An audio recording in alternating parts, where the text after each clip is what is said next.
ઘણા લોકોને ચામડીની ગંભીર સમસ્યા હોય છે. એની અંદર સોરિયાસિસ છે, ધાધર છે, ખસ છે, ખરજવું છે. આ વર્ષો સુધી મટતું નથી. એમાં એલોપેથીની ટ્રીટમેન્ટ અથવા તો સ્ટીરોઇડ એક વખત ચાલુ થયા પછી એક વખત મટી જાય છે, સ્કિન એકદમ ફ્રેશ થઈ જાય છે, પણ ફરી પાછું મહિના 2 મહિનાની અંદર આ વસ્તુ રિપીટ થતી હોય છે.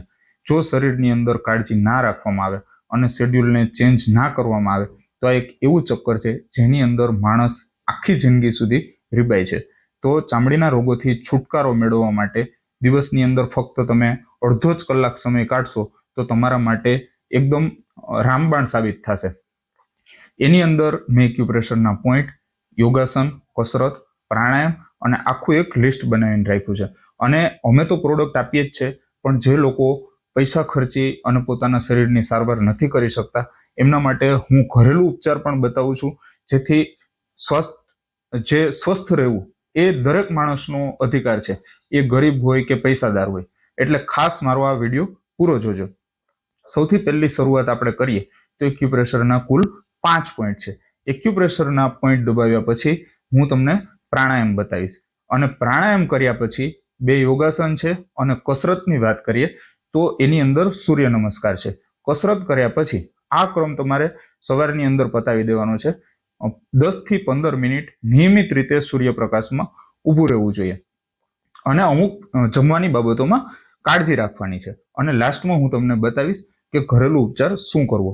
તો સૌથી પહેલા આપણે વાત કરીએ તો એક્યુપ્રેશરના 5 બિંદુની. તો પહેલું બિંદુ છે એ હથેળીના મૂળમાં, આ ભાગમાં છે. સાથે સાથે હું તમને ચિત્ર પણ બતાવું છું તો તમને વ્યવસ્થિત આઈડિયા આવે. જે પહેલું બિંદુ છે એ હથેળીના મૂળમાં છે. જે બીજું બિંદુ છે એ અહીંયા છે, આ ભાગમાં. ત્રીજું બિંદુ છે એ જે હથેળીનું મૂળ છે એની એક્ઝેક્ટ પાછળ આ ભાગમાં છે. જે ચોથું બિંદુ છે, આપણે જે ઘૂંટણ વાળીએ, જેમ કે આ આપણે ઘૂંટણ વાળીએ, આ આપણો ઘૂંટણ છે, તો આ ભાગની અંદર જે છે એ ચોથું બિંદુ છે. પાંચમું જે બિંદુ છે એ છે અંગૂઠો અને આંગળીની વચ્ચે. હવે પગનો અંગૂઠો છે, ચિત્રમાં તમે જોઈ શકો છો, આ ભાગમાં છે. પ્રાણાયામની વાત કરીએ તો 2 થી 5 મિનિટ આપણે પ્રાણાયામ કરવાના છે. એક છે ઉજ્જયી અને બીજું છે અનુલોમ વિલોમ. તમે આ ટાઈમને 5 મિનિટથી 15 મિનિટ સુધીનો પણ કરી શકો, પોતાના શરીરની કેપેસિટી પ્રમાણે. યોગાસનની અંદર સર્વાંગાસન અને ઉત્તાનાસન અને ભુજંગાસન, આ 3 યોગાસન છે જે મેં નોટ કરીને રાખ્યા છે. એ તમે નિયમિત 10 થી 15 મિનિટ કરી શકો. યોગાસન કર્યા પછી થોડોક બ્રેક લેવાનો છે, 1 થી 2 મિનિટનો, અને પછી 5 થી 10 રાઉન્ડ સૂર્ય નમસ્કારના કરવાના છે. આટલું કર્યા પછી આપણો નાસ્તો કરવાનો ટાઈમ થઈ જાય. એટલે હું તમને જમવાની બાબતોની અંદર કાળજી રાખવાની છે. ખાસ જમવાની અંદર પેટમાં ગેસ થાય, લોહીનો બગાડ થાય, દૂધ સાથે ગોળ, દૂધ સાથે ડુંગળી, દૂધ સાથે ખાટા ફળ, આ બધી વસ્તુને એવોઇડ કરવાની છે. જો તમારે ચામડીના રોગને મૂળમાંથી મટાડવો હોય તો તમારે મેંદાની વસ્તુ સદંતર બંધ કરવી પડશે. આ મારી વાત તમે નોટ કરીને રાખજો. જે લોકો માંસ, મચ્છી, માંસાહાર કરતા હોય અથવા તો વારંવાર ઈંડા ખાતા હોય તો એ લોકોએ માંસાહાર અને નોનવેજ જેવી વસ્તુનો ત્યાગ કરવો જોઈએ. તો જ તમને ચામડીનો રોગ મટશે.